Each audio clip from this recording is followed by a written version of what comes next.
Private car একবারে ছিটকে গেছে, পরে তাড়াতাড়ি এই জায়গায় আসি দেখি একবারে 3 জন স্পটে আটকে আছে। একটা ছেলে খালি গ্লাসে শুধু বাড়ি দিচ্ছে, ওই ছেলেকে আমরা এখানে ডাল ছিল, ডাল দিয়ে গ্লাসটা ভাঙলাম, ভাঙার পরে ওনাকে বাইর করলাম। এখন দেখেছি ওর মাথা দিয়ে ঝরঝর করে রক্ত পড়তেছে, আমাকে বাঁচান।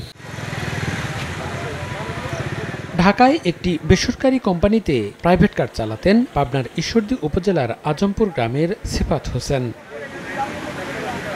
চাকরির সুবাদে প্রাইভেট কার নিয়ে বৃহস্পতিবার বাড়িতে আসেন সিফাত হোসেন। পরে বিকেলে 7 বন্ধু মিলে ঘুরতে বের হন প্রাইভেট কার নিয়ে। ঘোরাঘুরি শেষ করে বাড়ি ফেরার পথে সুগার মিলের সামনে প্রাইভেট কারটি নিয়ন্ত্রণ হারিয়ে বৈদ্যুতিক খুঁটির সঙ্গে ধাক্কা লাগে।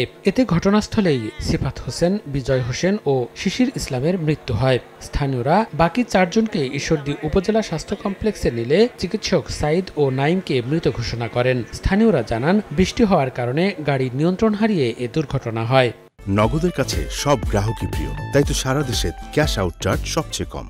বৃষ্টি হয়েছে, বৃষ্টির কারণে মনে করেন গাড়িটা রানিং ছিল, ও তখন মানে নিয়ন্ত্রণ হারে এই বিদ্যুতের এই তারের বাড়ি লাগার পর মনে করেন তারপর গাছে গাছের সাথে বাড়ি লাগি এই দুর্ঘটনা ঘটেছে। প্রাইভেট কার একবারে ছিটকে গেছে, পরে তাড়াতাড়ি এই জায়গায় আসি দেখি একবারে 3 জন স্পটে আটকে আছে। একটা ছেলে খালি গ্লাসে শুধু বাড়ি দিচ্ছে, ওই ছেলেকে আমরা এখানে ডাল ছিল, ডাল দিয়ে গ্লাসটা ভাঙলাম, ভাঙার পরে ওনাকে বাইর করলাম। এখন দেখেছি ওর মাথা দিয়ে ঝরঝর করে রক্ত পড়তেছে, আমাকে বাঁচান। এটা অত্যন্ত একটা মর্মাহত ট্র্যাজেডি, এটা হৃদয় বিদারক দৃশ্য দাসুরিয়াবাসীর জন্য।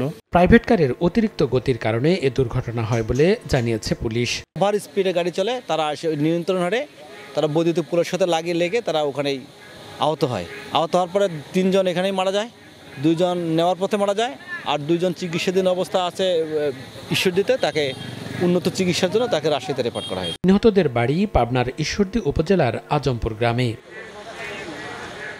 সময় সংবাদ, পাবনা।